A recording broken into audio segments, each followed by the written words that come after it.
నమస్తే మిత్రులారా, నేను జర్నలిస్ట్ మిస్ని. మన పంట పొలాలు పండించాలంటే బోర్ నీళ్ళు ఉండాలి, కాలువ నీళ్ళని ఉండాలి, లేకుంటే కాళేశ్వరం జలాలను ఉండాలి. అవన్నీ కాదు, రేవంత్ రెడ్డి గారు కొత్త టెక్నాలజీ కనిపెట్టిండు. పొలం పండించాలన్నా, పొలం ఏపుగా పెరగాలన్నా, పంట సాగు చేయాలన్నా ఇటు కేసీఆర్, హరీష్ రావు, అదేవిధంగా కేటీఆర్ గారి యొక్క రక్తాన్ని పోస్తేనట పొలాలు బారుతాయట. రేవంత్ రెడ్డి గారి మాటలు చూస్తూ ఉంటే ఈ తెలంగాణ రాష్ట్రంలో ఎవరైనా నరుకొని చంపుకోండి. ఇక ఆయన మాటలు విన్నప్పటి నుంచి తెలంగాణ రాష్ట్రంలో 31 నెలల నుంచి క్రిమినల్ రేటు జోరుగా పెరిగిపోయింది. పోలీసు వాళ్ళు పేరుకు మాత్రమే, వాళ్ళు కూడా కండువా కప్పుకుంటే అయిపోతుంది ఒక పని. ఈరోజు డీజీపీ సివి ఆనంద్ గారు కావచ్చు, ఆయన ఉన్నాడో లేడో అసలు తెలంగాణలో. ఈరోజు విచ్చలుడిగా మర్డర్లు జరుగుతున్నాయి.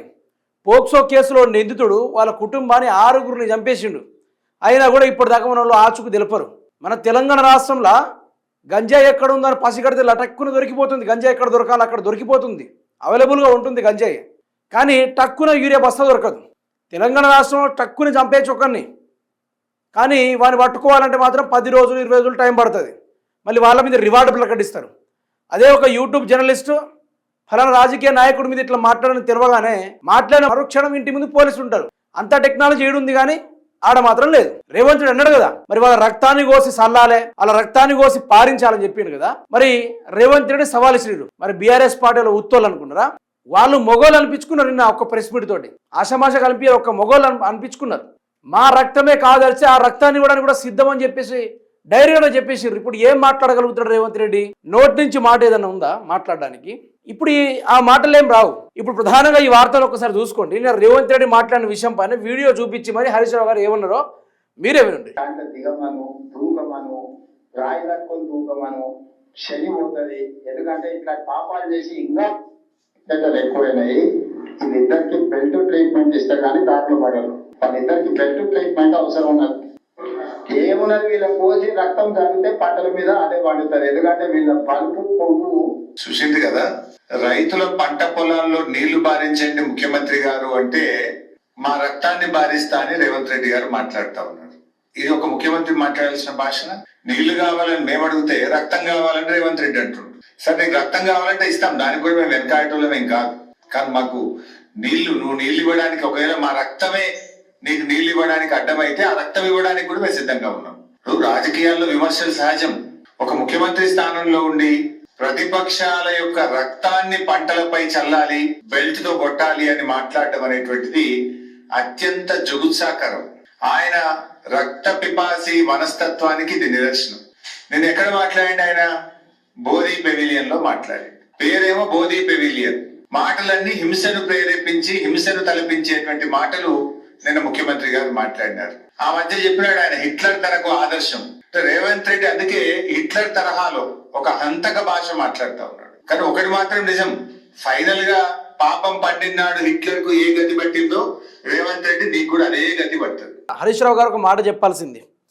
రక్త పింజరి, రక్తాన్ని పీల్చుకునే రక్త పింజరి ఉంటుంది కదా, అట్లాంటి వాడు రేవంత్ రెడ్డి. నీళ్ళేమని అడిగారు కదా తెలంగాణ సమాజానికి. నేను ఇప్పుడు దేనిపైన చిన్నపాటి కథను తగ్గబోతున్నా. ప్రతి ఒక్క చెరువుని సందర్శించే కార్యక్రమాలు జరగబోతున్నాయి. రేవంత్ రెడ్డి మధ్యకాలంలోనే రాత్రి ఇచ్చాడుగా కరెంట్ తీస్తాను బావుల దగ్గర.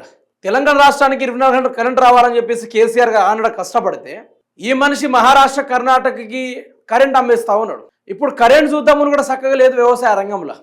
ఓ 3 మళ్ళు వారగానే కరెంటు అటక్కుమంటుంది. ట్రాన్స్ఫారాలు కాలిపోతున్నాయి, ఫీజులు కొట్టేస్తూ ఉన్నాయి. మళ్ళీ కాంగ్రెస్ రోజులు వచ్చినాయి. ఇప్పుడు బోర్లతోటి మోటార్లతోటి ఇట్లనే పట్టుకొని తిరగాలి ఇక కాలం మొత్తం. నేనేమంటున్నా మిత్రులారా అంటే, ఈ తెలంగాణ సమాజం నీళ్లు కావాలి కాలువాలంటే ఎస్ఆర్ఎస్పి కెనాల ద్వారా నీళ్ళు వస్తే మేము పంట పొలాలు చేసుకుంటామని చెప్పేసి వాళ్ళు చూస్తూ ఉంటే, ఈ తెలంగాణ రాష్ట్రంలో ముఖ్యమంత్రి ఏమంటారు, రక్తం కావాలండి. పోతురాజు నువ్వు, నీకు రక్తం కావాలంటే ప్రతి సంవత్సరం బొడ్రాయికి ఏదో చిన్నపాటి కార్యక్రమం జరుపుతారు ఊర్లల్లో. నువ్వు ఆ పోతురాజు బదులు నువ్వు, నీకు రక్తమే కావాలనిపిస్తే దుర్గమ్మ పండుగ జరుపుతారు. ఆ దుర్గమ్మ పండుగ రోజు బలి తిరుగుతుంది కదా, ఆ మేక మెడకాయ కొరకడానికి నువ్వునయ్యా చక్కగా. నువ్వు పోతురాజువా? ఏం మాటలు చక్కగా, ఈ పద్ధతి మాటలు ఏమైనా మాట్లాడితే బాగుంటుందని అనుకుంటున్నా.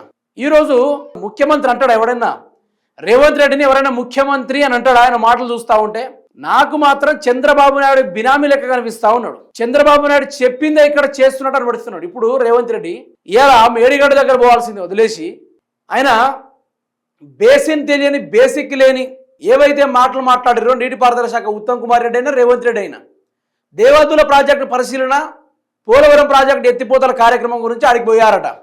అంటే తెలంగాణకు లాభం చేసే వాటిని పడవ పెట్టాలి, తెలంగాణకి తక్కువ లాభం చేసే వాటిని ఆంధ్రాకి పంపించాలనేది రేవంత్ రెడ్డి టార్గెట్. ఇప్పుడు కాళేశ్వరం ఎందుకు రిపేర్ చేయాలంటే 3 మెట్రిక్ టన్నుల ఇసుక ఇంకా మిగిలే ఉందట తీసుడు. ఆ ఇసుక తీసుకోవడానికి వీళ్ళంతా ప్రయత్నం చేస్తూ ఉన్నారు. అందులోనూ ఈ తెలంగాణ సమాజం నిజంగా చెప్పాలంటే కాండ్రించి ఉమ్మేస్తూ ఉన్నది ప్రభుత్వం మీద. ఏం మాట్లాడుతున్నారో వీళ్ళకేమైనా అర్థమవుతుందా? నీళ్ళు అడుగుతుండే రక్తం గురించి మాట్లాడింది. మీరు ఒక్కటి మనసు మీద చేసుకొని చెప్పుర్రి. తెలంగాణలో ఎంత స్వేచ్ఛ వచ్చిందంటే నువ్వు ఎవరిని చంపాలనుకుంటున్నావు వాళ్ళని చంపేసుకోవచ్చు అనేటట్టుగా రేవంత్ రెడ్డి ప్రేరేపిస్తూ ఉన్నాడు. మా కార్యకర్తలు అట్లా ఉన్నారు, మా మీద ఎవడన్నా మాట్లాడితే మీద పడి కొట్టి చంపడానికైతే సిద్ధం మా వాళ్ళు అని చెప్పేసి ఇట్లా రెచ్చగొట్టే కార్యక్రమాలు ఇవి కింది స్థాయి వాళ్ళు చూసి నేర్చుకొని మనుషుల్ని పశువుల కన్నా హీనంగా చంపిస్తూ ఉన్నారు. ఎక్కడ చూసినా కూడా అత్యాచారాలు, మైనర్ బాలికల పైన జరిగే చాలా కార్యక్రమాలు, అఘాయిత్యాలు, హత్యలు ఎన్నో జరుగుతూ ఉన్నాయి. కానీ రేవంత్ రెడ్డికి మాత్రం రక్తం కావాలి.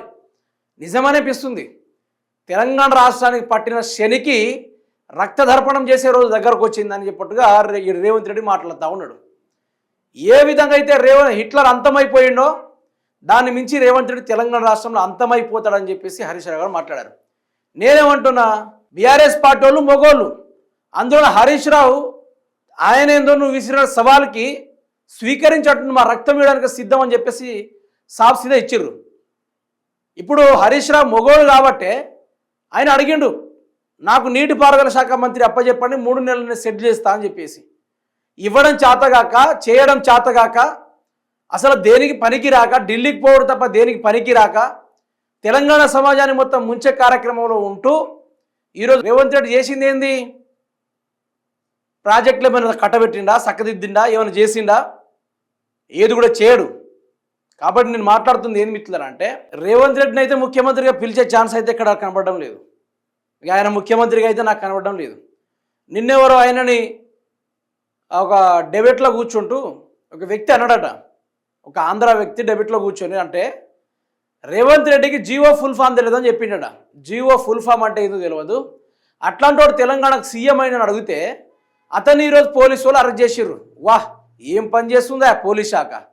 మరి మనిషిని చంపిన వాళ్ళు వెతకమంటే వెతుకుతలేరు, గంజాయి అమ్మేటోని వెతుకుర్రా అంటే వెతకరు, ఇంకేదో వాళ్ళ వెతుకుర్రా అంటే వెతకరు. కానీ రేవంత్ రెడ్డి మీద నిజం మాట్లాడితే మాత్రం అరెస్ట్ చేస్తారట. నిజంగా వచ్చా మరి Revanth Reddy GO full form వచ్చా అని అడుగుతున్నా. సెక్రటేరియట్ అని ఒకటి ఉంది కదా, దాని స్పెల్లింగ్ వచ్చా రేవంత్ రెడ్డికి? అవన్నీ పక్కన పెడదాం.